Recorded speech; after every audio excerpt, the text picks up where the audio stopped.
All right, what is going on, guys? It is Adam, aka Marf, and this is Marfoogle News. Today, we have a packed show for you. We're going to be going over all of the current events that are going on right now. We're going to talk about our opinions on what is happening, of course, in the last 24 hours, and again, much more. So we'll be right back right after this.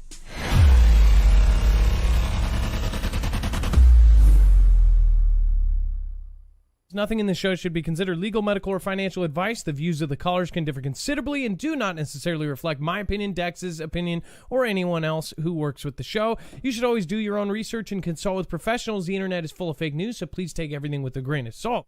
If you have not already, it helps us out if you end up going through any of our affiliates, and it helps you out if you end up protecting yourself against cybercrime. NordVPN is one of the best and one of the easiest to use. If you do not have a virtual private network, it protects your IP address, which is your online identity, which actually connects to your real address and everything else.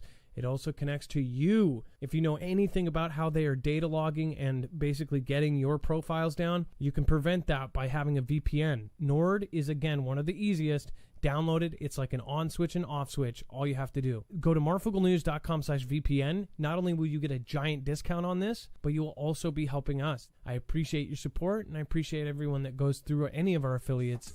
Can't say thank you enough.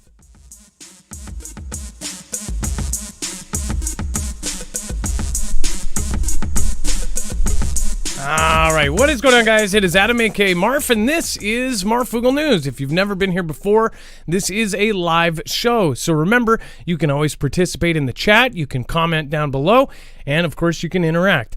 Of course, if you've never been here, you would not know that over on marfooglenews.com, you can get notifications directly from us. That means that you don't have to depend on any of the platforms to do that. You can just go directly to marfooglenews.com and sign up for our Chrome notifications. Now, also there, you will find a full bibliography of every single article, tweet, video, picture, document that we actually are going to be showing you here today. On top of that, you will also be able to access all sorts of additional information, including when we do call-ins, you'll actually have the callers' info and all of their channels and everything else. So remember, right here, just click on today's thumbnail, Red Takeover, is this our future? And then, of course, it will bring you to every single article, tweet, video, picture, document. All right, let's bring in my co-host/internet brother, Dex James. What is going on, and how are you doing today? Well, hello, Adam, and hello, Foogle fam. I am doing just fine. So, first of all, Dex, I'll actually have you cover this real quick. The scientists discovered two super-Earths orbiting the same star. One may be suitable for life. Well, yeah, so these planets, or one of these planets, was actually discovered a while back, but what they've gotten now is new information that basically puts the planets in the sweet spot, so to speak, with the amount of radiation coming from their star that they're orbiting around, and it puts them in that sweet spot that like Earth and Mars and others are in our solar system, meaning it's ideal for it to actually potentially have all the elements there, the right temperatures there, and things like that for life as we know it. So it doesn't mean that there's life there. It doesn't mean that there's anything there, but they basically found these two planets and have said, hey, they're both pretty close to each other. They're both in this orbit. They go around pretty fast. Their orbit is pretty quick, like measured in days, not measured in single digits of days, 2.7 days and 8.5 days, unlike our 365. But that just that still means that they're still in the same distance around that star or sun that they go around. That makes them ideal for potentially having, the correct temperatures, potentially having water, potentially having life forms, etc. So I think it's 100 light years away. It's pretty far. It's not like it's next door, but it's a pretty interesting discovery. We've heard of these types of planets and moons before where they found things that they think could, be ideal locations for other life forms to grow. Basically, with it being 100 light years away, first of all, unless we have some sort of crazy advancement, that it's kind of pointless. But one thing I would like to point out, if we are to believe what they are saying, they are now on the breakthrough of getting to somehow theoretically getting to 99.9% of light speed, something like that. A theory came out the other day, and I believe we covered it in our web only, but This is, if this is, of course, what is really going on. They have been looking for these planets, and it makes me think of the movie Don't Look Up. Now, just for a second, imagine that, we've been lied to our whole lives, and maybe there is something that is going on that we don't know about, and maybe it is like the movie Don't Look Up. Maybe the people at the very top are planning to go to some, Goldilocks planet, and they're actually developing Neuralink so they can survive the very long trip there and just be in some sort of Matrix pod or something and still be alive. I of course always think of the craziest kind of theories around these things. But again, what do you guys think? Let me know in the comments down below. I'm not saying that I believe that, but I do believe that they have knowledge of something that we don't. That enough is coming from almost every angle, as far as there is something ahead of us that is not good that they know about. And it's very easy to see. You can see all of the richest people in the world, all of the most connected, preparing for an event that is invisible to most people. So I just wonder what that is. All right, and then Mount Rainier, we talked about this the other night, 2 nights ago. In fact, we showed you the picture that everybody was going into a tizzy about. It says, Mount Rainier cloud formation sends social media into tizzy, but it's not what you think. Of course, it says social media was abuzz after people in the greater Seattle metro area saw what appeared to be venting on Mount Rainier on Wednesday. A video of the most glaciated peak in the contiguous U.S. was shared on social media. But Rainier National Park, the U.S. Geological Survey, USGS, and the National Park Service assured the public that the volcanic mountain was not erupting and that a new vent had not opened on the volcano. This was a quote, Mount Rainier is not erupting. We have looked at the cloud, and that has caused concern from multiple webcams, have determined that it is a lenticular cloud, Rainier National Park said on Tuesday, or on Twitter.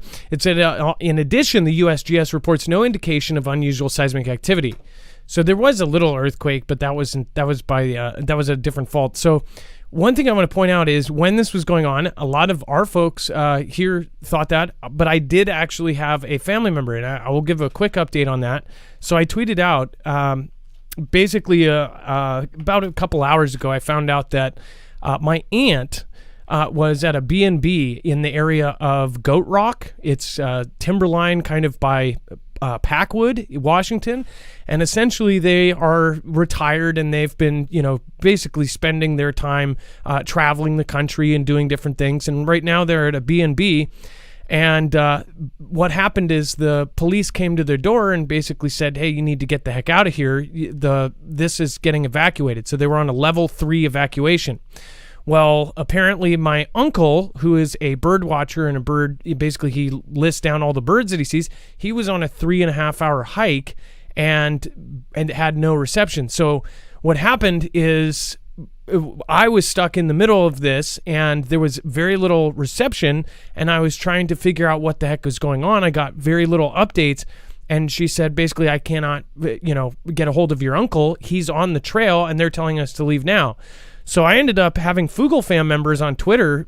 Somebody tagged, and I'll try to give them credit here in a second, but somebody tagged the Lewis County Emergency Management, and I ended up calling them directly and confirmed that it was a level 3 and that Packwood was a level 2 evacuation. And all of this makes sense. They are actually right next to Mount Rainier. So over the last couple of days, she's been sending me pictures, and meanwhile, while that cloud was there, if you saw it from the other side of Mount Rainier, it was all like the angle that you saw that cloud. Most of the people from the back of Mount Rainier could see that it was it wasn't from the actual mountain. But anyways, it is a good time to update you on that, because basically for 2 hours, we thought, oh my gosh, the fire is going to, envelop my aunt and uncle. Well, essentially what happened is they did end up meeting up. She went to the trailhead, got to him, and then they were, the place was 2 miles past the barricade. So they were told they cannot go back to their B&B to grab their stuff, all their laptops, all their stuff that they had there, all of their clothes. And they said that they just had to leave. So they're basically hoping that the place that they just rented does not burn down. And they just had to drive away. So again, I just posted a picture of them basically basically driving away from the fire, and you can see it's orange. So by the way, here in Seattle, you can actually smell the fires. Everybody from the Northwest, this is really bad. And the reason why this matters to more than just here, all the way down the West Coast, there's this late fire season. All these fires are now starting. By the way, the fire that happened, it was a new fire. There was already a fire that was about 60 miles away. I guess then this one started about 16 miles away, and the wind picked up so fast that it was just enveloping stuff, and it was just boom, it was just spreading like crazy. Spreading like wildfire. But the wind is what really made it bad. So a lot of folks in Washington know today, if you look outside, it's orange out. It's the same thing. And I told you guys this a few days ago. I said, get ready for this because it is nasty. You can smell it. You can taste it. I cannot, I can't, I have to taste that now. It's in my home. I've got all the filters going and I can still taste it in my mouth. Anybody from the Northwest will already know. Hopefully it doesn't get as bad as a couple years ago. It was biblical, and I'm not exaggerating. It was so orange and so dark with smoke that it was the most dangerous level that they've ever recorded here. And it was so bad you couldn't see 20 feet in front of you. People were getting in accidents because they were crashing into the back of people because they couldn't see. So as far as this cloud, this is kind of an example of how something from one angle can look like something, and then from a totally different angle can look like something else. But I don't know. I'm not there. I do know that I did get multiple pictures from the back end of Mount Rainier, and the cloud that I saw was much, much further out. So I don't know if it started out right above it, but people were freaking out about this. People were emailing me. And again, I'm not going to say I didn't see this for myself. So I do know that there have been many things that the government has told us that is not happening, or they've minimized things to keep panic levels down. This, I don't think, is the case, but tell me your opinion. Dex, did you, again, a lot of people were like thinking that this was some sort of, that it was a cover up or something else. Yeah, I mean, when you looked at the images that were going around, it certainly looked like venting, but, like you said, it's just a perspective from webcams that caught it. So you don't have a 360 view. And I don't know if there's any reason for them to, I think even in this article, they talk about it. There's not any reason to cover up something there because, when it erupts, the type of eruption that happens there is not one that is dangerous to Seattle per se, typically. That's at least that's what they said. There's more of what they call it, the mud slide, not a mud slide, but there's some sort of slide thing that happens there that's more of an issue than the actual explosions that you would see at other volcanoes. Well, so Seattle is kind of, it's a little bit further away. I think the areas, if you're familiar with Washington, they say that Kent would not be a good area, that there's several areas that would actually be in this kind of path, and they have kind of a valley that the volcanic stuff would go down. I want to say, is it Covington? Well, there's one area that's really bad off. Like they're goners if this happens. We don't think about volcanoes. This is another kind of thing that humans just don't think it will ever happen until it does. My mom, before I was even born, dealt with Mount St. Helens, and she said it was something that, it's a once-in-a-lifetime thing. If you were a part of Mount St. Helens, and you know this, the entire state was covered in ash, and it was something out of Dante's Peak. I almost want to say Dante's Peak was based or roughly based on something like that, old Pierce Brosnan movie. But yeah, as far as Mount St. Helens, that when that went off, it was incredible. It was something that nobody would ever expect, and then when it happens, of course, nobody thinks it's going to happen to them, but then it does, and it's Murphy's Law, right? So anyways, what do you guys think about it? Did you think that maybe they, changed the data or something? Or do you think that it was just a silly cloud? The reason I say is because so many people were actually freaking out, especially the locals that lived by the mountain. Grapes, I would be more worried about fire personally. Grapes, berries, and robots. Is Silicon Valley coming for farm workers' jobs? Dex, do you want to explain why farmers are worried about Silicon Valley? Well, it seems like there's an expanding investment into robot technology into the farmers now, and particularly into these areas where the people are traditionally picking fruit as an example, and berry picking and things like that. And in this one example, they're talking about the R2D2 of strawberry industry, which is this device that can pick 800 berries every hour. So you can just imagine how, and at the same time, you sort of look back at, the history of farming, and machines have always improved things. I mean, you went from plowing by hand to plowing with horses to plowing with, big heavy equipment that could do what, 20 horses could do or something, right? And even more, and combine machines and all of that, which, by the way, I'm not a farmer. I don't know what I'm really talking about when it comes to that equipment, but the evolution of that stuff has brought about a lot of advanced technology over the years, and you wouldn't necessarily think that those were bad things, but when it comes to the actual change that they implement, when it happens in this particular example, it's one where there are people that are doing the job, and now the machine is going to replace those people. Well, and of course, the first thing I thought of when I saw this is I thought of, Gates and how he has bought up all of this farmland, and how so many are talking about it and debating about how some of the richest folks in the world, especially the ones that are going towards fake meat, why are they buying the farmland? Well, who knows? But really, I think that if you control food, you control people. And in the future, they predict that food is going to become, I guess, more scarce. So if you have high demand and low supply, whoever has that low supply is going to be in charge. It's kind of a dystopian future look at things, but if you look at what is happening and how our planet is changing rapidly, and I'm not even talking about the weather, I'm talking about just geopolitically and how the entire planet is up in, basically in blaze without being on fire. But this is not exactly a good thing. Think about it. Well, it's not a good thing. If you think about, yes, this might help the owner of the farm. Maybe instead of, hiring 10 people to pick berries, they just buy one machine. There's no health insurance. There's no L&I claims. There's just a repair every once in a while. And they've got a bot that will pick the same amount of berries in a day without having to pay them. So this is not something that, all of these lower jobs are the ones that are being replaced now.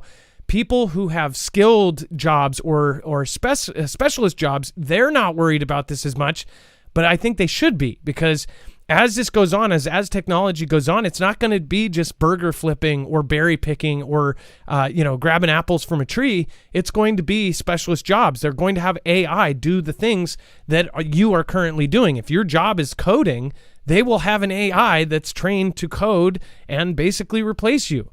It has already happened. It's happening as we speak. So this is something that, when you look at what the WEF says about the future, you will own nothing and be happy, it makes you really wonder about what is going on with VR, AR, and what is happening. I don't think people realize how important this next move in technology is. Whether we have a WW3 or not, whether we have a dollar collapse, we are heading into a whole different world. That's a fact. So that is not my opinion. That is a fact. And I think that if anybody doesn't see where we are headed, then I would highly recommend looking at where look in the technology space and look where it's headed. By the way, Survival Game saying we are a space shuttle, saying we were a space shuttle that traveled 5 miles per second. Given that the speed of light travels at 186,282 miles per second, it would take about 37,200 human years to travel 1 light year. Remember that Goldilocks planet was 100 light years away. So that would be 100 times 37,000. That's if we would be going, 5 miles per second, which is incredibly fast. So, yeah, that's what I'm talking about. And that's why if they do get to even 99% of a light year, think about that. You're still screwed. There's no way you could do that without having some sort of WALL-E situation where on the way to your new planet, you have society living on a spaceship, if it even exists. 3906 Dave, thank you for subscribing. Take a 12, thank you for subscribing. Welcome to the Mafia. Let's go over to the chat. Say hi to everybody that's popped in. Thank you guys. Paul Stone is here. Rumble and Humboldt. Charlie Abercrombie, never seen anything like that in Georgia. See Buxton, what is going on? Keith, fly through a warp. It's instant. Oh, yeah. Just go warp speed. Warp. We should call them. We should be like, hey, did you guys forget about warp speed? Just warp. Easy. It's like the Staples button, right? Michelle Cameron, thank you for being here. Dawn the Scribe, nice to see you here. It all started when I was born. What's going on? Says hi to Lisa. Brandon Hopper, XJ3113. The Queen perished. How? Oh, that's, well, I hate to say it, but that's yesterday's news, right? She died of 96 years old, I guess. I mean, she died of old age, most likely. Stephen McMahon, Scientificos announced January 20th, but 90% of jobs will now done by humans would be done by computers or AI. I think that's what the last part said, but basically by robots. That is a freaking scary thought. And that was by what year? 2040? Can somebody tell me what year that said? That's actually from a pretty notable magazine, it looks like. Star Trekking across the universe, says Viv B. Jenna Lent, what is happening? It's nice to see everybody that came in. Cheryl Akins. By the way, thank your mods. Your mods all have channels. Make sure to go look at their content. Also, they have books. Chance Paladin, one of the mods over on D-Live. A lot of people went over and checked out his book yesterday. He's got a book on Amazon. He's a writer. He's actually doing several things, but the stuff he's already finished is the fictional, basically end of the world kind of fiction based in the Northwest. And then he's doing a nonfiction coming up. So WIS Jen, Bear Lover 92,000, Louis Strongarm, The Dirty 30, Nate Dampier, Hey Pilgrim Pepper, what's going on? And Chance, make sure to, by the way, you can always pop over to YouTube if people have questions too. Laura Reed, Survival Game, Ginger Mama. Laura Reed, hey, you and Dave, how are you guys doing? I hope you guys are doing well. All right, and then we could fill Lake Powell in less than a year with an aqueduct from Mississippi River. This is an idea. It says, regarding the Mississippi water letters of June 26, citizens of Louisiana and Mississippi south of the old river control structure don't need all that water. All it does is cause flooding and massive tax expenditures to repair and strengthen dikes. It says the best solution would be for the U.S. Army Corps of Engineers to build an aqueduct from the old river control structure to the Mississippi to the Lake Powell. Fill it, and then send more water from there down to Colorado to fill Lake Mead. About 4.5 million gallons per second flow past the structure on the Mississippi. As mentioned, New Orleans has a problem with that much water anyway, so let's divert 250,000 gallons per second to Lake Powell, which currently has a shortage of 5.5 trillion gallons. That is so crazy to think about it like that. Trillion. 5.5 trillion gallons. One thing I also think about, and from covering all of this, and you can look at, creators like Jason A has done a good job of putting together all of these kind of events and the news clips from around the world. But look at how many places have just changed drastically in the last couple years. When you look at, of course, Lake Mead, you start to wonder what the heck is actually happening and how fast is it going to happen in the future. Whether, not debating about what the motivation or who's doing it or what's doing it or whatever. Look at what is changing right now. We have rivers that are changing course because of floodings, as far as all the stuff that happened a few months ago. You have Lake Mead almost completely empty, right? You have all of these different lakes that are down. You have other lakes that are not doing what they were supposed to, that should have been 10 times lower by last month, and they're still full and green. Nothing is working how it should. It just seems like everything is off. A lot of folks in my audience actually believe that it has something to do with the poles moving and possibly, shifting.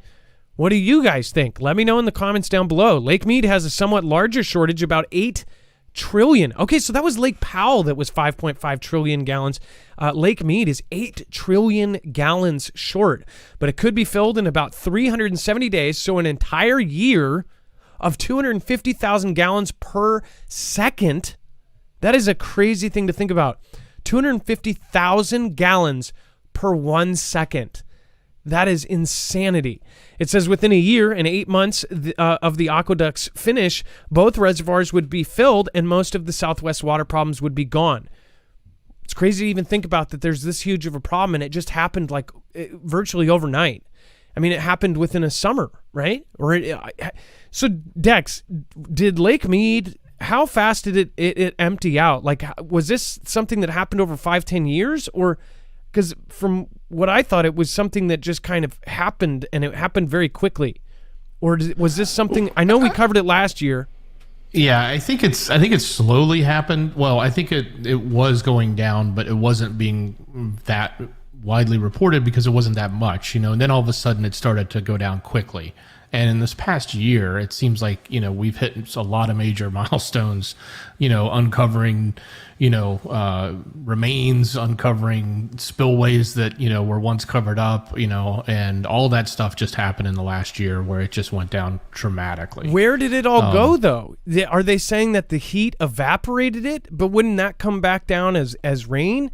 Well, I think what they say is there wasn't as much rain and as much snow melt that would have normally filled it or kept it full, and they drain so much of the water to produce power, so they keep running the water through the dam, otherwise they don't have power. So so that just means they have to keep lowering it over until they run out, I guess, right? That's what they've been doing, just keep running the power through it, and the snow melt and the rain is just not there to fill it back up like it used to. So let me guess, they're going to say, hey, because we can't depend on water for power, they probably need to push for solar, right? Solar and wind and I guess green solutions, right? I guess because isn't water a green solution, or since it does take the water, because doesn't the water, after it goes through the dam, it basically supercharges the dam. Where does it go after the dam? I mean, or does it get turned into steam? Is that? And the water runs through a turbine and it just keeps flowing. Yeah, it just spins it, and that generates the power. Generates the power. The water just moves down the river to the next lake. So that's why in this case it's Lake Mead, Lake Powell fills Lake Mead, right? It goes from one lake to another. And I'm sorry, I don't know a damn thing about dams. I've actually never visited a dam, not any of the big Grand Hoover or anything. I haven't done a dam tour. I haven't drove over a dam, and I just don't know much. So, but it's like where I wonder if people think that there's any kind of holes opening up in the bottom or something, or if they're going to find sinkholes at the bottom or something, like it's getting dripped out from other places as well.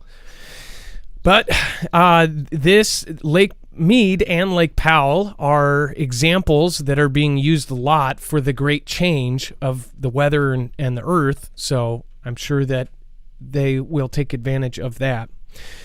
All right, and then before we cover, Facebook AI will let you read minds and turn thoughts into words and sentences. I do want to remind everybody, if you haven't already, make sure to go over and check out EMP. Again, EMP Shield actually has $50 off on each device when you go through the Marfoogle fam. Again, this is a device that can be wired into your car, your motorcycles, your RVs, your ham radio even, your home, your generators, pretty much anything that you want to keep running after an EMP or a solar flare or a CME happens, then you would want to wire one of these in. The car version is their most popular and their easiest to put in. It takes a little bit, about 10 minutes to put in. If you're really, really bad, about 15 minutes. Again, that can prevent your car from stopping when everybody else's does. If you are the only car on the road that runs, that's a good thing. Again, you can go over to marfooglenews.com/EMP. What this does is once it's wired into your car, your home, or to any device, is it grounds the signal in less than 500 trillionths of a second before it can fry your device. That way, again, you will keep running when nobody else is. It's a great thing too. EMP Shield is the only company that does the EMP Shield for the Energy Solar Generator. So if you did get an Energy Solar Generator, it is the only solar generator that can be protected by EMP Shield directly. The reason why people want EMP Shield is this is the same company that DHS, DOD, and teams like the DEMSO team are contracting for their services. So again, go over to marfooglenews.com/EMP. It's a veteran-owned business. It's 100% American-made down to the screws. So make sure to go check it out. All right, and then it also helps support us as an independent channel. We again, this helps us grow. This helps us financially. This helps us pay our bills because, again, we are not treated the same as CNN and MSNBC, which are put to the top and we're put at the bottom. All right, and then Facebook AI will let you read minds and turn thoughts into words and sentences. New artificial intelligence can translate words and even entire sentences by scanning brain activity. The AI developed by Facebook's parent company, Meta, is able to guess the words inside people's heads with up to 73% accuracy. I just want that to soak in, and don't think about it too hard because Meta might be able to read it. It said that it can guess the words inside of people's heads with up to 73% accuracy. 3 out of 4 times, it can guess a specific word in somebody's head. It says Meta researchers in Paris built an AI language model made up of 56,000 hours of speech recordings in 53 different languages. It says they then asked 169 volunteers to listen to stories and sentences from classics like Alice in Wonderland while their brains were being scanned. By measuring brain signals, the AI was able to decipher what the person had heard from the story. So say you're sitting here reading a book and you're reading Alice in Wonderland and they're tracking your, I'm guessing too. I don't know if they even had to read out loud. No, they didn't. They listened. So as they heard the word, they were able to time that to a signal that triggered in their brain. And then that allowed them to record what kind of signal that was. So each individual word had a different signal that went out. And then they looked at that, of course, across 169 people, and they were able to record that. And now they put it on somebody new. They think of a word, say, Wonderland, and it will trigger a very specific electrical pulse, and it will be able to say, you're thinking of Wonderland. 5 years ago, people commented all sorts of stuff when I talked about this, and I said they're going to be able to literally read minds based off of electrical impulses. People were laughing at me and everybody else that was saying this. Now it's happening. This is the future movies that you saw. This is the very beginning of that downhill road into the dystopias you've seen in those fictional movies. And I hate to, be a alarmist about it, but this is what's going on. We are already losing our rights, our privacies, all of, any kind of thing, any kind of freedom that we had. Now, if they're able to utilize this or change the technology to be able to use it when it's not on your brain or not on your head, think about that. This is like Minority Report. Dex, this is like, think about if since everything advances, technology always gets smaller, better, whatever. You don't think that they'll utilize this? So when you walk into a store, there'll be a video camera, which isn't a video camera at that point. It will be some sort of device that is scanning your thoughts. So if you came in there armed with something, it would know you're thinking, GUN, GUN, GUN. And it would be able to tell that you're about to commit a crime before you commit a crime. Do you think this is where it's going? Well, yeah. I think the people with the money for it is going to be the marketers. So they're going to want to know that you're thinking about, a golf, a polo golf shirt when you're walking in the store so that they can know how to, directly get you to buy what it is they have to sell, right? That's where the money will be spent first. But here's the interesting thing about this. They actually said in this article, they said, however, the machine has almost no practical use because of how expensive it is, making it impractical for clinical uses. A computer scientist, Giovanni Di Librito from Trinity College in Dublin, said, "What can we do with it? Nothing, absolutely nothing."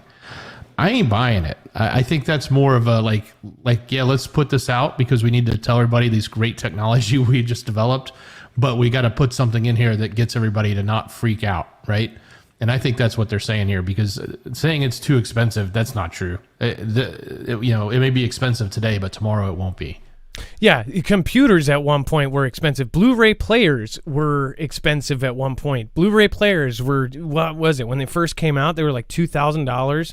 Now they're garbage. Like you can find a Blu-ray player at a garage sale for $5.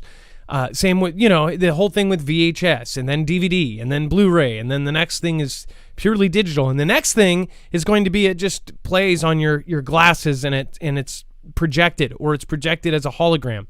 And people think I'm kidding about that. Again, I'm going to do a video on all of that in the next week about where this is headed and where a lot of this is. When you combine all of these things, it's a huge leap in humanity. It's a giant leap in humanity. Humanity is about to take a crazy turn. So if you think that things are just going to continue, TikTok is going to be outdated here in a second. And that sounds crazy. It will be there will be a thing like TikTok, but it will be much more interactive. It will be in your home. It will be holograms sitting on your couch. Your friends from other countries, they'll be sitting on your couch watching a movie. And it won't be in a virtual reality space. It will be a projection on your couch, and you'll be sitting there talking to them, and it will feel like they're right there. It will look, translucent like a ghost. This is soon. This isn't far off. And if you don't think that, then you need to go do some research on where they currently are with this stuff. This is crazy. Pallbearer, thank you, and I hope you're still here. Thank you so much for your support. Thank you for the super chat. Again, I appreciate the support. Thank you, and you can always write a comment there. Nana of Montana, Schmitty Humwell, and I'm sorry I did not WD-40 my chair yet. Stephen McMahon, Scientificos announced January 2020 that by 2030, 90%, this is 2030, this is what Scientificos is saying, 90% of jobs now done by humans would be done by computer machines and robots. If that is even remotely true, that is where you're getting into why you will own nothing and be happy. That is why they're talking about a universal, paycheck, a universal income, that we will all just get some sort of socialized things. Why do you think, I'm sorry, but I think that that's why we're heading into this thing where everybody's getting trained to be into a socialist country. It seems like that's where they're trying to head. Machina Opus, Chance Paladin, love your books. Machina Opus, hey, thank you for commenting and thank you for using that to push somebody else up. He says they're fiction, but give it a few years, says Machina Opus. Yes, with all kind of scary fiction, it kind of turns out to be true almost every time.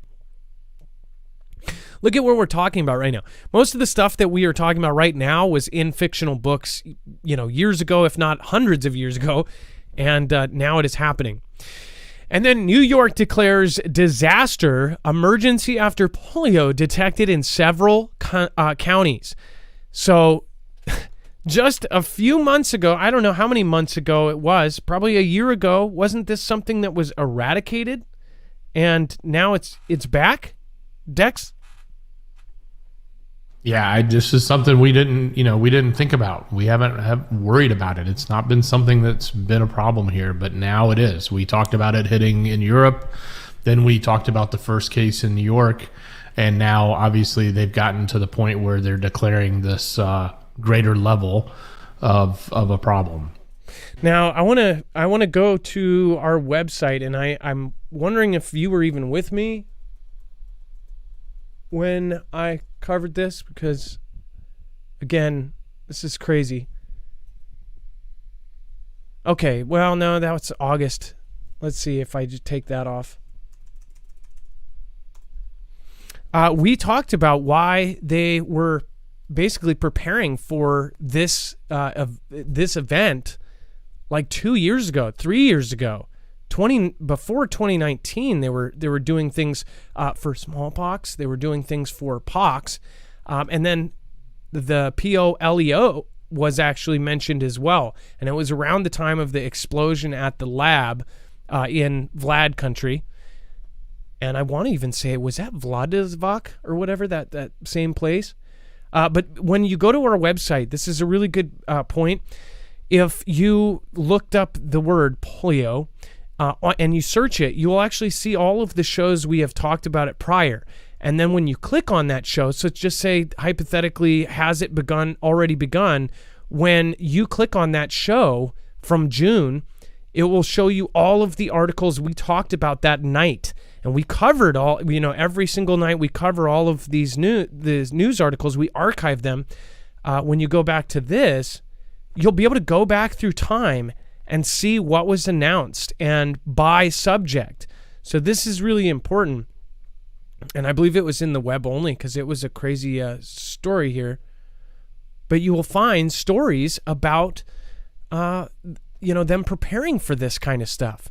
And that's why we keep track of all of the exercises and drills, because those exercises and drills end up turning into real things. And not many people would have thought of this becoming a big deal. So keep that in mind. Use that especially for things like this. So again, New York's Governor Kathy Hochul declared a disaster emergency on Friday and said that the state was stepping up its polio fighting efforts after the V was detected in the wastewater of yet another county in the New York City area. Remember, some people, Dex, are you old enough? Did you get interventions protecting you from this kind of stuff? No. So who did? Was that in what generations were? Is that how long ago was that done? And I'm assuming looks like it would be your... Oh, wait a minute. I'm thinking of the SP, the small thing. It looks like 2000 was when we stopped OPV. So your generation and even my generation, I believe I probably got protected against this, but my kids' generation would not. So this entire generation right now, a lot of the millennials may not have been protected against this. Or at least got the intervention for it, right? So this may be something that they turn into the next thing. Joseph Newhouse, hey, thank you for the support. I hope you're doing well. What are you working on right now, Joseph? And then thank you again, Stephen McMahon. Crazy story there. But yeah, so this is now, it says a mutated anti-Vs and vulnerable population. And it said the latest detection involved a wastewater sample collected last month in Nassau County on Long Island. The sample is genetically linked to the Polio case from Rockland and provides further evidence of expanding community spread. Can you imagine if this becomes something like what happened before? I can imagine, because during that time there was a huge kind of power shift, and I would see it would be kind of I could see certain people at the very top saying, we want to do that again. Just saying. So again, it's saying, this was Mary Bissett says, on polio, we cannot simply roll the dice. The state health commissioner, Mary Bissett, said, if you or your child are or not up to date with the protections, the risk of paralytic disease is real. I urge New Yorkers to not accept any risk at all. I also think about the fact that some of the smartest people in the world and some of the smartest experts said that the future and the money is in preventions of things, interventions specifically. That is where the big money is going to be in the future. You do something once a year, it's recurring, and it protects you. And then we have Google is reportedly cracking down on employee travel, telling managers to nix happy hours and other team meetups. So I wonder if this is because they might be losing money because of some of their actions, or maybe DuckDuckGo or something like that is coming up. Dex, it says they're tightening. This is a sign. So this is what when I saw this is the first thing I thought is this is a sign of the things that are coming, especially with and it's going to be probably across the board, but more so you're going to see it with these tech companies when they start to stop employee travel and they start to nix, fringy stuff like that. That's the first sign before they start making other cuts. And a company like this is huge. They make a ton of money, so it just makes you it should give you a little pause to think, okay, what's coming? Because, they have always been growing. These tech companies are always doing it. It's rare that they pull back. And when you do see this kind of stuff, I mean, this is a clear indicator that they are trying to save money. And, that is usually a sign of, what they're going to do before they start removing headcount, as they call it. And it's interesting because at the very end of the article, Pichai actually says that he wants to make, the company 20% more efficient, and that may involve headcount cuts. Now, headcount cuts could also mean not hiring new people, but it's important to sort of understand when these large companies that have always been profitable, have always been growing, have always made tons of money, are starting to do things like this. It can be alarming for the market. Yeah, if something happens to them, it will send a ripple effect through the entire economy. And that's sad. And then Beijing's plan to control the world's data and out Google. It says few cases better show how U.S.-Xi relations have deteriorated in the age of big data than the response Wang Jiang got when he offered. It said at the height of the pandemic to set up labs for CV testing in the U.S. It says Wang is known quantity in the world of U.S. biotech. He cuts his teeth as a genetics researcher at the major public research University of Texas, Iowa, and Washington. He's now the snowy-haired, charismatic chairman of Shenzhen-based BGI, the world's largest biotech company, which for decades has been collaborating with some of America's leading geneticists. BGI participated in the global effort to sequence the first human genome, formed a partnership with the Children's Hospital of Philadelphia to identify genes associated with pediatric diseases, and named an institute in Xi's country after Harvard's George Church, a gene editing pioneer who continued the work with the company. It said, but Wang's offer ran afoul of the National Counterintelligence and Security Center, which issued a stark warning. Foreign powers can collect, store, and exploit biometric information from the CV tests. I'm going to highlight this and zoom it up here because this is insane. And it's kind of like, 10 out of 10 of the crazy things people were saying are now like, oh yeah, that's not crazy. Foreign powers can collect, store, and exploit biometric information from tests of this. The T-Man administration top counterintelligence official Bill Alvanina told 60 Minutes later that the LABS were modern-day Trojan horses. An effort by the Xi government to establish a foothold to bring in equipment, collect DNA, and start mining your data.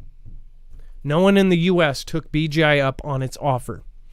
Avanina's suspicious highlight a growing tension between the U.S. and Xi, one that is expected to get significant attention in Washington this fall. The rise of big data, the vast digital output of daily life, including data, of course, the OOGs and Facebook collect from their users and convert into advertising dollars, is now a matter of national security, according to some policymakers. The fear is that Xi's country is vacuuming up data about the U.S. and its citizens, not just to steal secrets from the U.S. companies or to influence citizens, but also to build the foundation of a technological hegemony in the not-too-distant future. Data, lots of it, the more the better, has, along with the rise of artificial intelligence, taken on strategic importance.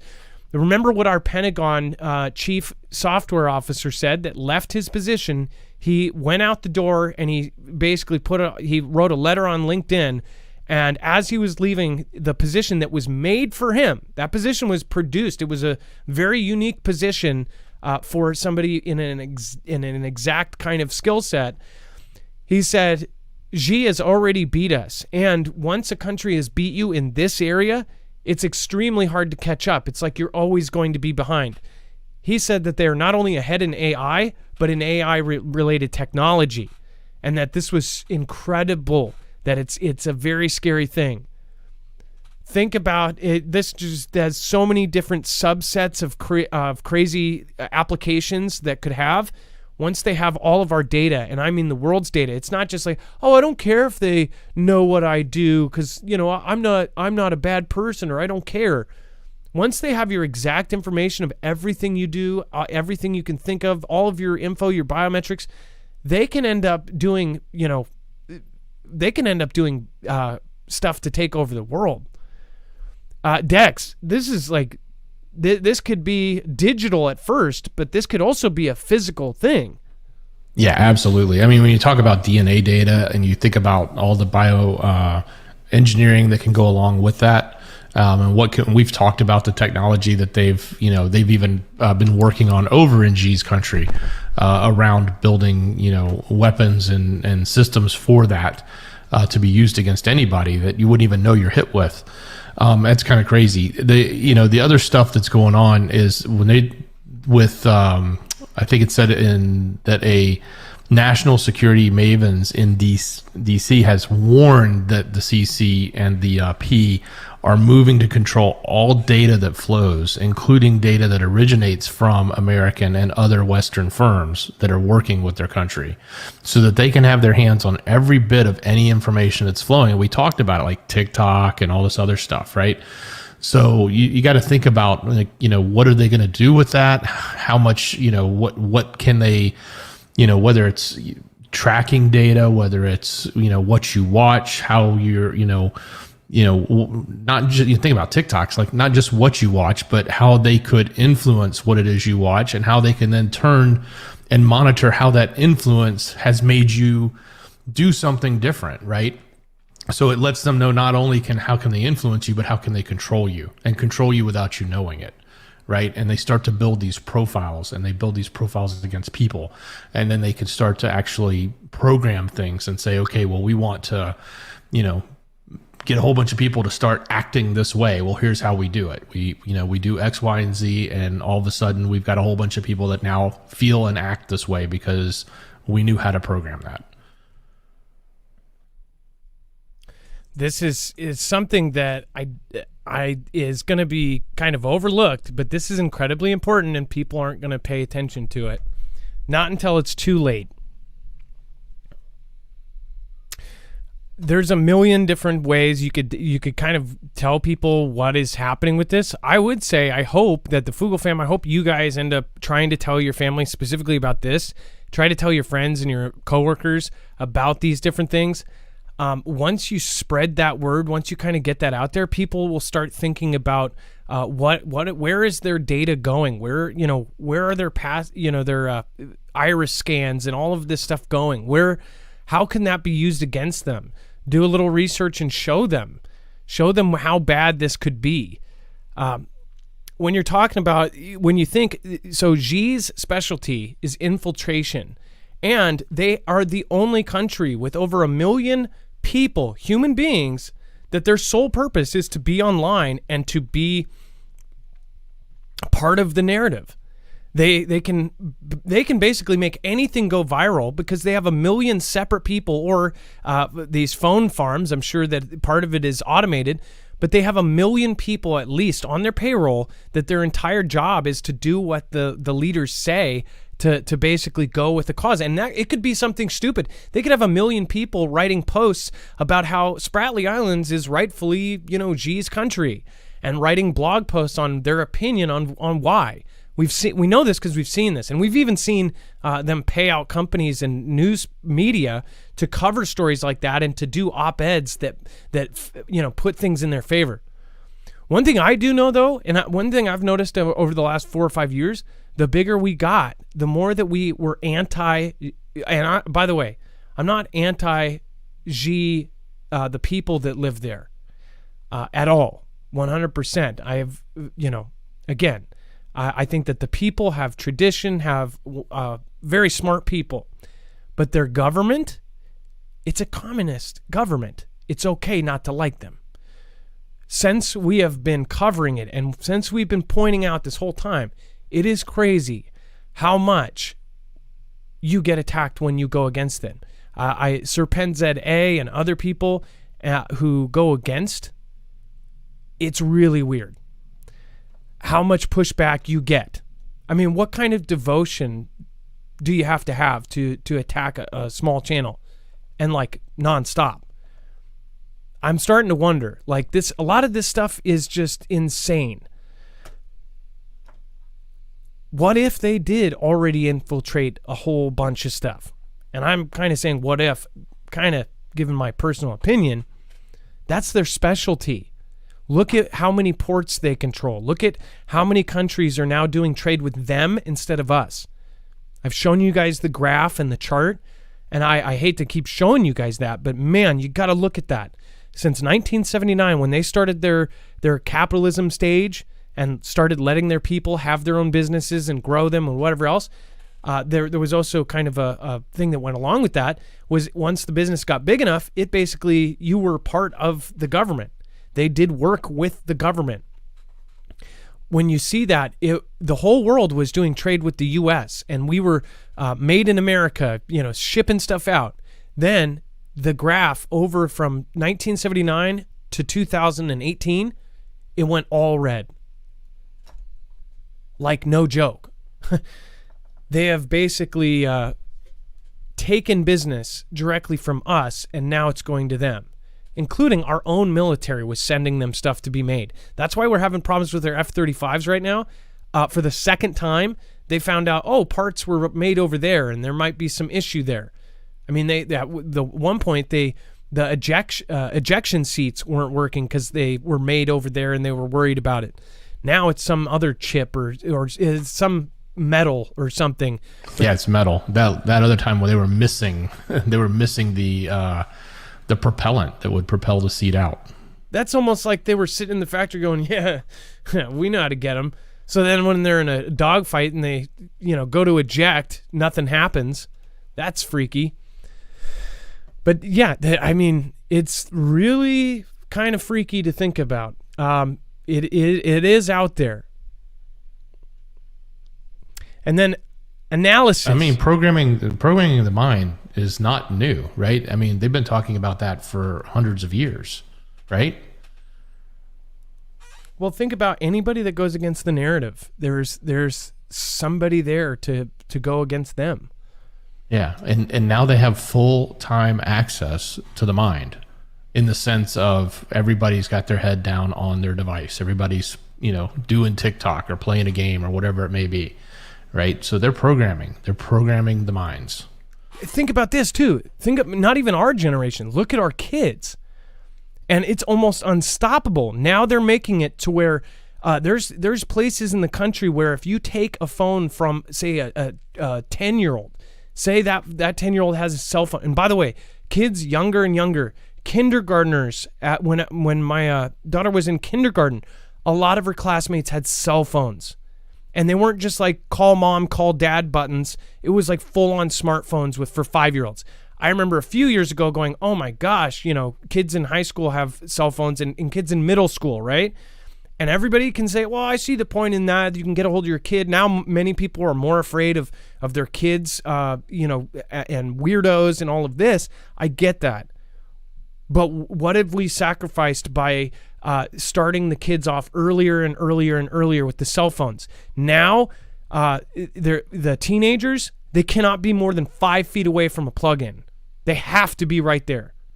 If you haven't seen the panic and the stress of somebody, and this is real, it's scary. Like they need a summer camp with no electronics to detox off of cell phones. It's their parents. And then look at how their political views are being shaped by what's going out. You could say, they can talk all this BS on TV and on social media all they want, but I'm smart enough to know the difference. Our kids aren't. They are soaking all of this in. Look at the 12-year-olds that are being, that are totally in this culture, and they're getting political at 12 years old, like I would have been, blah, blah, blah. They're talking about an elementary school. They did a poll when my daughter was in kindergarten, when the 2020 thing was going on, of who, they asked all the children who their parents voted for. And I'm like, that's wrong. It's for a poll for the 5th graders. They were doing a poll and it was school-wide. It's like, what? Many schools did this.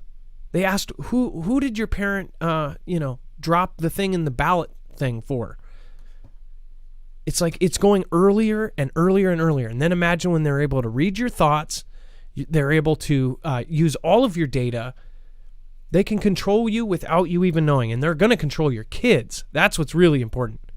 Analysis. Kim Jong. We'll talk about this here in a second. I do want to remind everybody, if you don't have long-term prep, one thing about this is we've been recommending people to get extra food and water. Now, this isn't for everybody. If you don't have the financial ability to get long-term survival food all in one thing, then make sure to reach out and connect with many of the other YouTubers in our community. Make sure to go to the food bank. Make sure to look at what you can do if you are on food stamps, if you're on EBT. Make sure to actually write it out and make sure that you're not that you're basically, taking a small percentage of that and putting it into something that can be stored for a long time. Even if it's 1 can of canned food per week, per store trip or whatever, put that can aside. Put, rice aside. Put this. You can do it very affordably if you do it the right way. Make sure to check out Alaska Prepper. He did a really great series called Payday Preps because he was, again, taking his regular job paycheck and trying to do the most affordable kind of prep he could. And it's a really useful thing. So check out Alaska Prepper.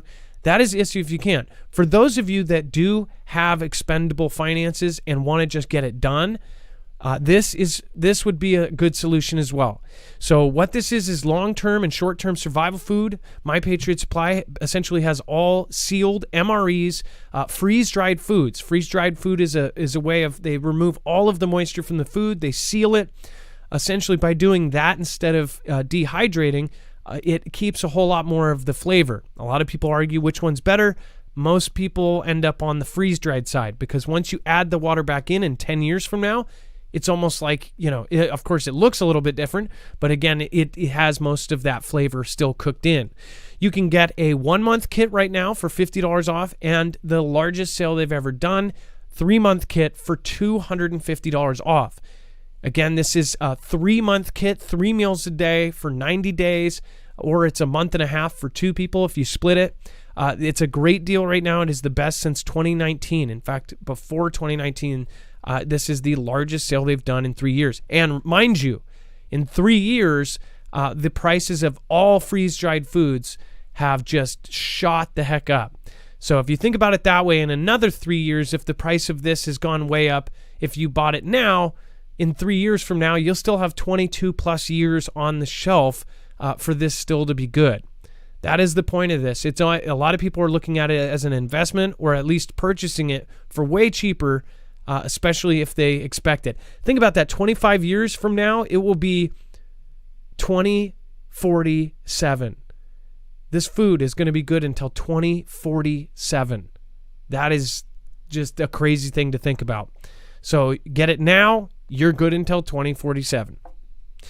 When you go and purchase through these guys, not only are you getting a discount, you are also helping us as well. Again, they are giving you a big discount for us to send you their way, and they are helping us with a commission. That helps us reinforce the growth of our channel. We would like to expand. So again, thank you guys for doing that, and I appreciate each and every one of you that do go through any of our affiliates. It is appreciated. All right, and then Dex. So there's a couple things here that are pretty big. The taking the head off fears shine through NK nuclear law.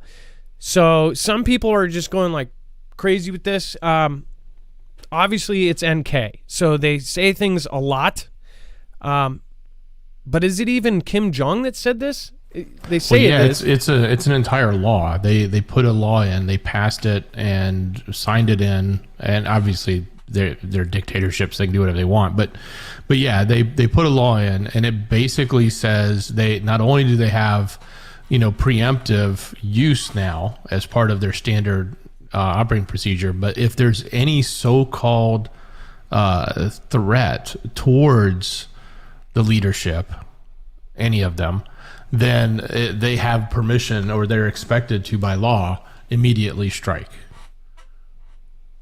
So, and I know I can hear people going, WD, your chair. I will. I promise you tonight, after I put it in the shoutro. I can, again with this, basically it's automatic.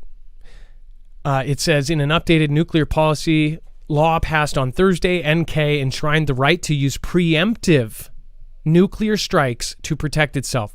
So even if they suspect that there's going to be a decapitation type of thing going on, and that's what all of the drills that happen with SK, with South Korea, and of course the US, those are done, and they do a drill that specifically practices taking the leadership out and taking the head of the snake off, right?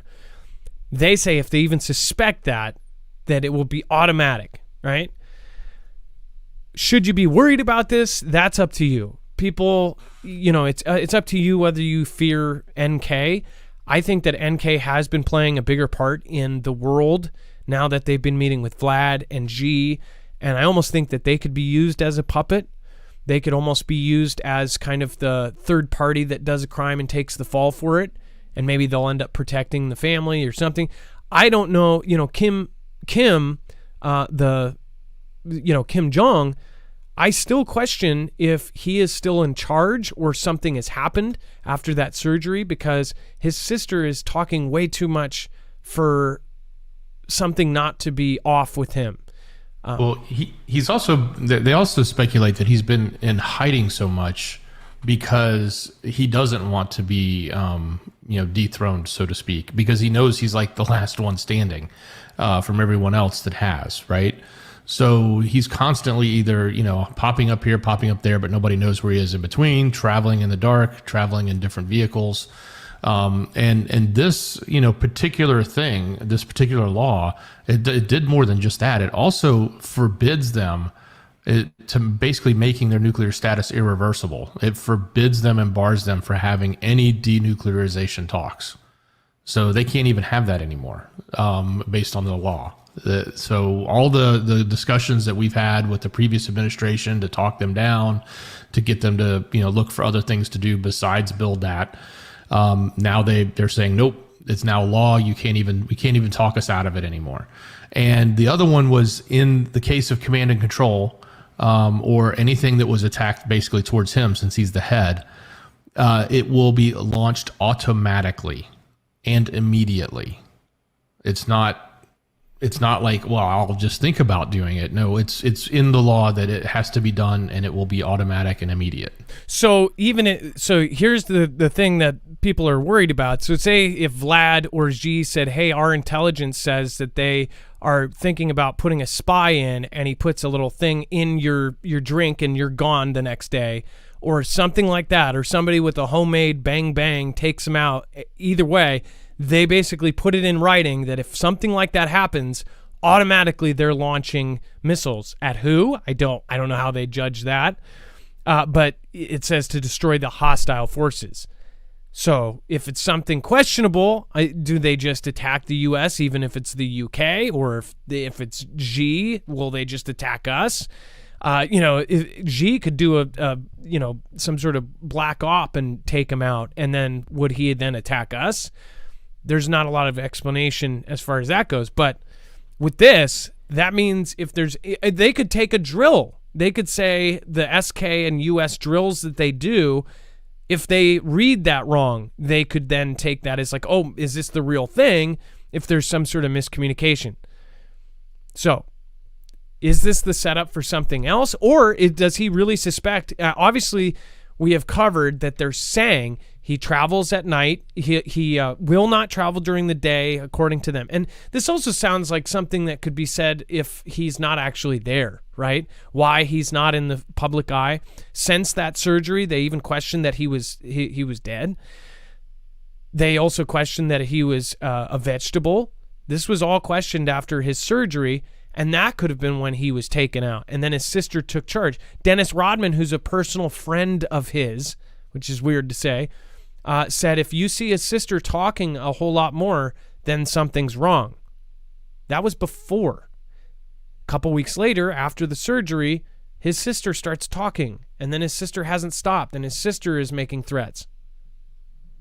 In their crazy ideology, religion type thing, they look at Kim as a god, They think that he doesn't use the bathroom. He doesn't even have the back end. According to them, this is real beliefs they have about him. Or I'm sure most don't believe it, but that he is some sort of god, right? Well, in there also they don't look at women as a powerful thing. In their culture, they don't respect women. So if for them to have the sister involved, it would be a big change in their whole culture. Unless they say that she is a goddess or something, and I'm sure that's what they're, changed it to or something. But this is, I just wonder if there was a plan to take him out, and Xi or Vlad told him or something. So who knows? Maybe it was a surgeon. Yeah, I think about that. Like, what if his heart surgery or whatever happened, or it was a brain surgery, right? Something. What if that surgeon was brought in to do the dirty work or something? Or it was an attempt that screwed him up forever. And then Vladian HQ blown up as UKR guerrillas vow revenge. It says the headquarters of a Vladian group urging UKR citizens to ditch Kiev and join Moscow has been destroyed in Vlad-controlled Melitopol. That is, of course, in UKR. Vladimir Rogov, one of the Vladian proxy leaders in the Zaporizhia region, announced the news on Telegram, blaming UKR terrorists for destroying the offices of a group called We Are Together with Vlad's Country. It says the group, established after Vladian forces took over the city in early March, was controlled by Vlad's United Vladia Party and tasked with preparing UKR citizens for a referendum to officially make the area part of Vlad's country. Another step further from the pseudo-referendum, the city's UKR mayor, Ivan Fedorov, wrote mockingly on Telegram in response to the news. It says, no fatalities or injuries were reported in the blast. It says, which comes as an attempted taking out of Vlad-backed leaders in the occupied territories have become an almost weekly occurrence. At least 9 attempted assassination were reported in August as Vladian authorities moved to strengthen their grip on the seized UKR territories by encouraging locals to in the up-and-coming referendums. At least 19 attempted unalivings of Vladian-appointed figures have been reported since the full-scale invasion was launched February 24th, according to a volunteer group monitoring the attacks.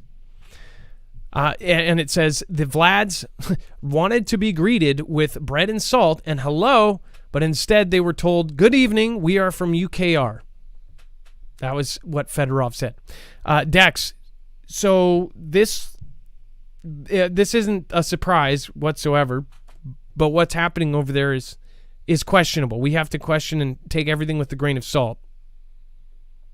Well, yeah. I mean, we have to always take, the news reports in conflict are always about, typically about, pushing a message or a narrative from one side or the other, right? So we always have to take that with a grain of salt. But, at the same time, this is, if true, it's inside the territory that Vlad was controlling. It was obviously a big hit. And it doesn't look good for him, at least for morale for his own people to have that happen, right? So, and there's plenty more stories like this. We get them on both sides all the time, but it's take it with a grain of salt. So again, let me know what you think in the comments down below. By the way, thank you over on DLive, everybody that has popped in so far. Thank you, Michelle K, Kimbria, nice to see you. George Orson. Thank you. What a screen name there. And then we have NK's Kim is no Kardashian. Yes, that's true, Michelle K. Bear Lover 92,000. Pest. P.O.'d. I think that's how you say it. Thank you for being here. And then thank you, Bear Lover, for handing out Marfia badges. We have, of course, SG83. Thank you for the ice cream over there. I love Jesus Forever. Ginger Mama just followed. Thank you. Thank you, everybody. I have a lot of new followers, a lot of new subscribers tonight. Thank you. In fact, let's see here. Patrick Slevin, thank you. Gary Stuber, Tammy. Rhubarb, thank you for following. Indominus Rex, thank you for following. I appreciate that. Ford Taz Mouse.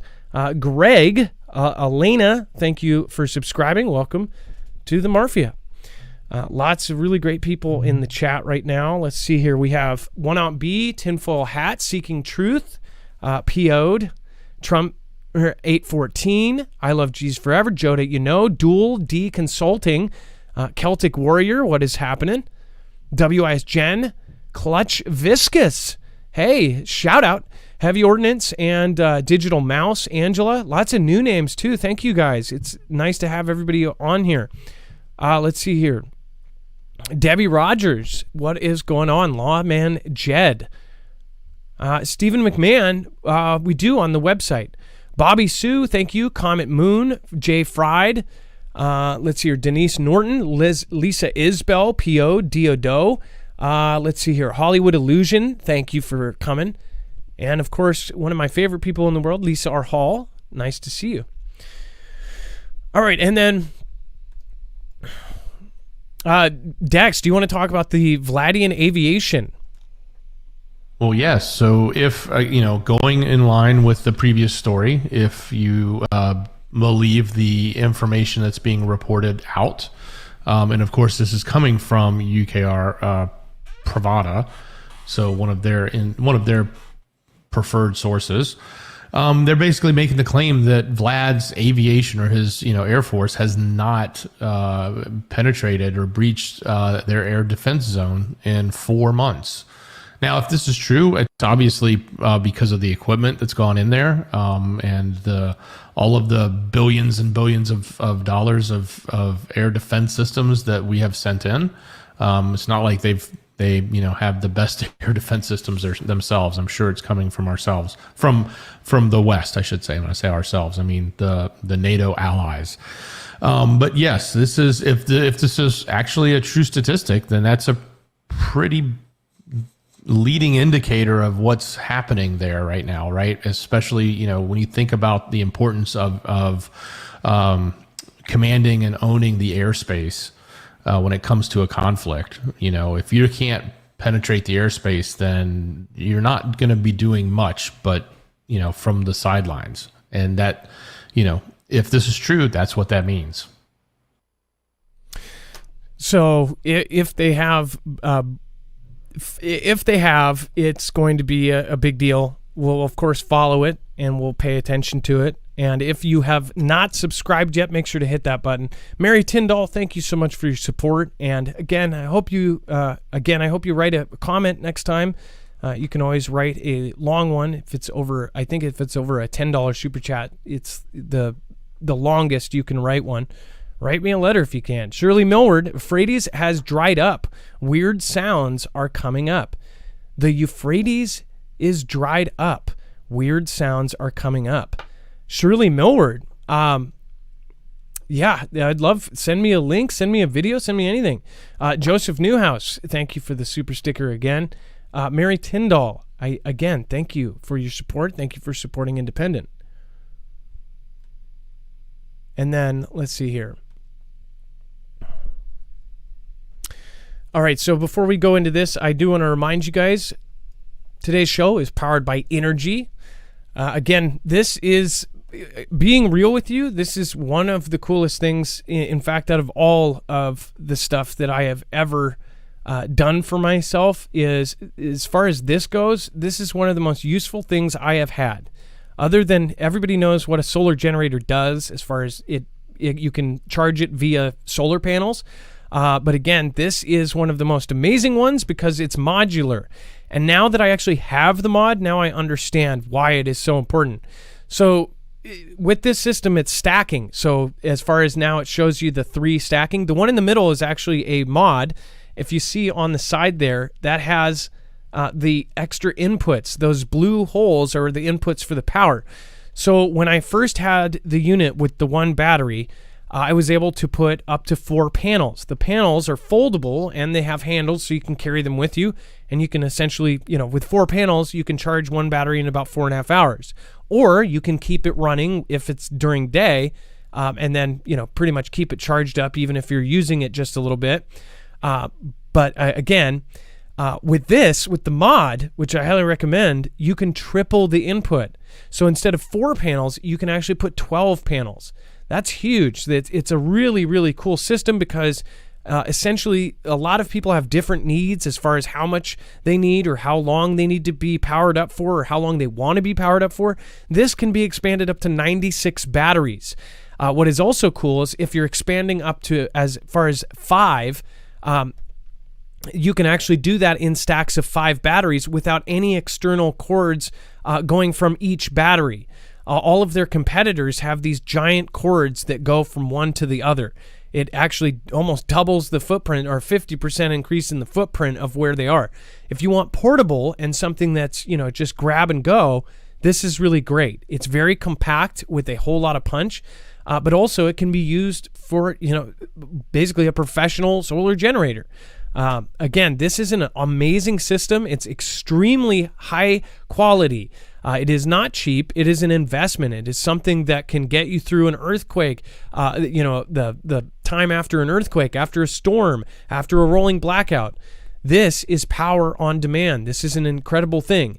So I highly recommend you go over and check it out. I'll be doing a video soon of going over the pros and cons of everything. But it is literally, I would not be telling you to get this unless I really believed in it. This is powering everything that I have here, plus more now. We actually have all of the lights in the other room powered off of this as well. So I appreciate everybody that does go over. The cool part is you get upwards of $170 off when you go through us, and you're helping support the channel. This is, again, a really, really incredible system, but lithium is in low supply and in high demand. Countries right now are fighting over lithium, so there is a waiting list. So if you want to get one, I'd highly recommend getting on one sooner than later. Again, you can also power it up by your wall. You can also, if you don't want to go with their solar panels, you can actually shop around. You can go get an Amazon or an eBay panel as long as you have the adapters. So again, really great system. marfugglenews.com/energy. Highly recommend the supercharger. Again, great mod to that. All right, and then Dex. Let's talk about the Pallbearer. Wow. So this is not a typical story we cover, but it certainly was interesting. So apparently, as mourners were gathering, this pallbearer, who was, I guess they were burying his father, as he finished his job and he was turning towards his family members and embracing them, the feds show up and allegedly, according to the family, took him out, like without notice, without warning, said his name, and then he was done. And the family's claiming he didn't have anything on him because obviously they were standing at a funeral, and everyone's saying there was no warning. And of course now I guess it's the U.S. Marshals, that part of the Fed, but is not really speaking about what's happening. They haven't given any up. They just said they're investigating it. But apparently, yeah, this was it's almost like one of those things you'd see in a movie. You just wouldn't think something would go down like this. And I don't know all the circumstances. I don't know if these are bad people, if it's bad guys, but this happened in West Virginia. And the gentleman was, like I said, he was a pallbearer, he was carrying the casket. And when they were done, and he turns around and the feds jump out and said his name, and he was done in front of everybody. It made me think of the movie Rest in Peace Department. If you guys haven't seen that movie, where it's Ryan Reynolds and Jeff Bridges, and then both of them, how the world sees them as an Asian man, as an extremely hot model chick. But in that movie, they of course had dirty cops and whatever else. I don't understand what happened here. Why would they just fire? Is there even something that works like that? Like, DOA, like, you see somebody in like the Old West, like, wanted dead or alive. Like, how did this happen? I'm sure there's context to it. Obviously, when things first happen, we have seen in the past, especially in the past 3 years since 2019, people react without seeing body cam footage. They'll react and say it was driven by this or driven by that. with this, we're going to follow it and we're going to update you because this is really, really odd. It doesn't seem to make sense, but again, I'm sure we're missing something here. What a crazy, crazy story. So yeah, that's there was no warning whatsoever, a family friend said. In the blink of an eye, stunned friends and family, already mourning one member, lost another. Now they want answers, not just why Owens was banged, but why the encounter happened the way it did. I wonder if they were just trying to draw and somebody accidentally, didn't have the safety on and clipped them. Like they were going to say, hey, hands up, and somebody went pop, and it doesn't make sense. They're not explaining it, which is going to make it even more weird. They say that he was wanted on a fugitive warrant, but the U.S. Marshal Service hadn't said what it was for. So we're going to follow this. Something may be weird with this. Who was he? What was that guy's position? And a funeral. That's something that they would do, right? They know that person's going to be at that event. That's kind of freaky. Like, who does that at a funeral? Unless it's somebody that's really wanted. Like, that's how you take out somebody in the Al-Qaeda or something, right? If somebody perishes, they'll go, oh, well, the brother or the top two, the king or queen or jack in that establishment is going to be at that funeral. That's weird. And then they'll just explain it away and they'll say, oh, no, it was an accident or something. I don't know what happened with this, but I have a feeling that there's going to be more than meets the eye. By the way, that was more than meets the eye. And then the transformer sound. If you didn't get the reference.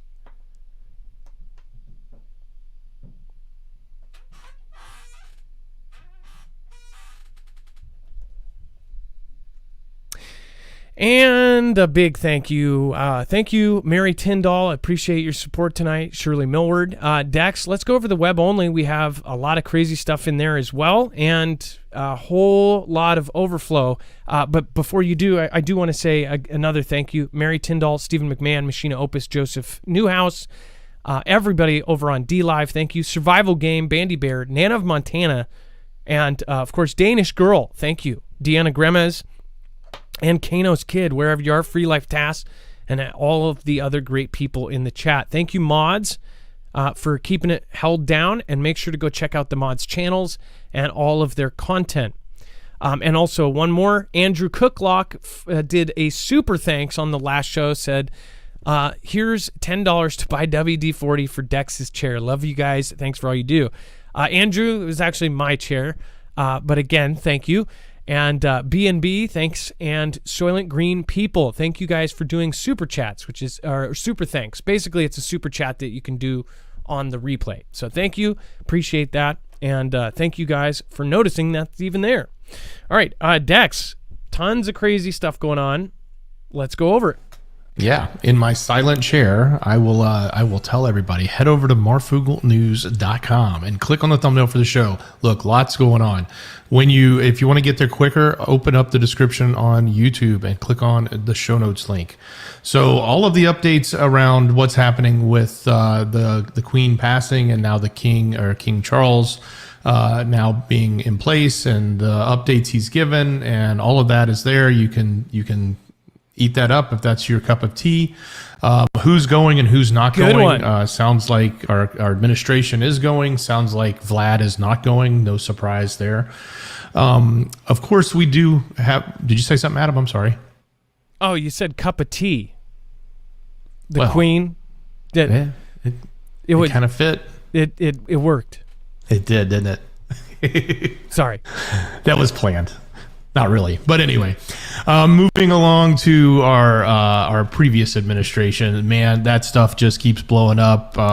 Steve is, pictured in cuffs. Lots of other things happening with the legal stuff there. So if you want to get the scoop on that, make sure you head over to marfooglenews.com. Artemis has got a new date. They allegedly have a new date that they're looking at.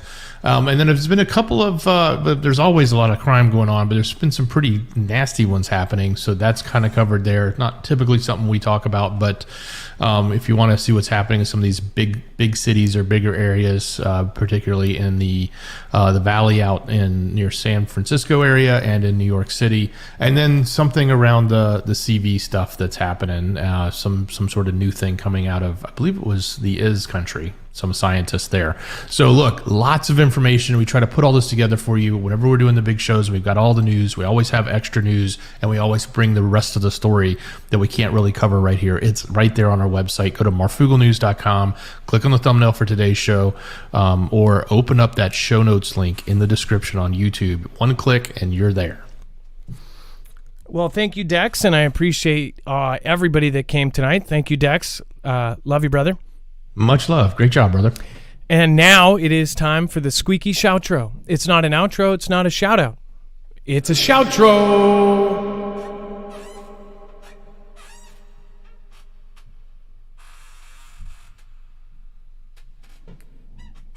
Have a good night, guys. And thank your mods. Thank everybody that popped in tonight for chat. Thank you, everybody. Remember, after 5 minutes, the show will be brought over, and the chat with all the Foogle fam will be brought over to Marfoogle Jams, our third channel. Make sure to subscribe to that. Again, we may use that for some other stuff like shorts in the future. So again, make sure to go check that out. Thank you. Have a great day. Be safe. Be prepared. And Marf out.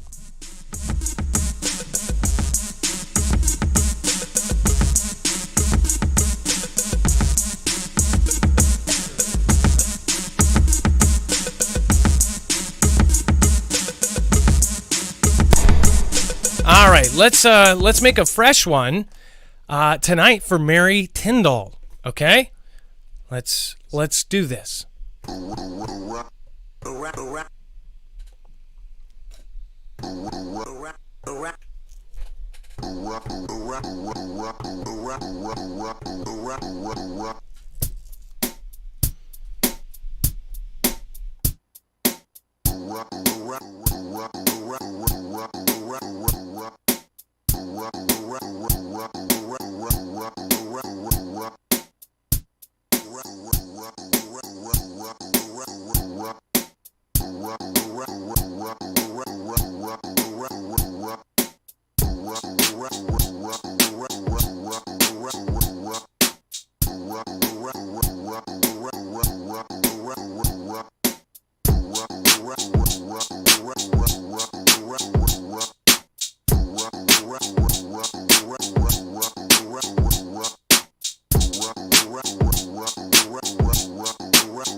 Trinity red, Redville blue with the Carol McLean, iPad mermaid and jeans. With a American doll, American doll, American doll,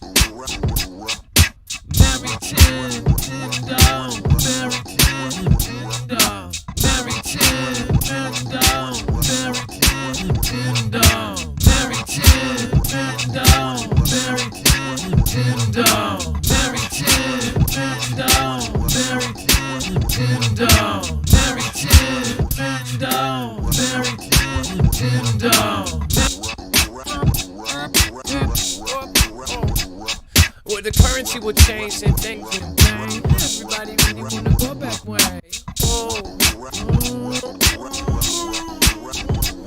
I said clutch on the biscuits and I miss me too. Chance validated and I appreciate you. Love on the Jesus and the Jeep forever. I felt mermaid and a good travel. Doobie on the joke, Lisa or Whoa. Kenny on Crowder and the mystery, yo. Whoa.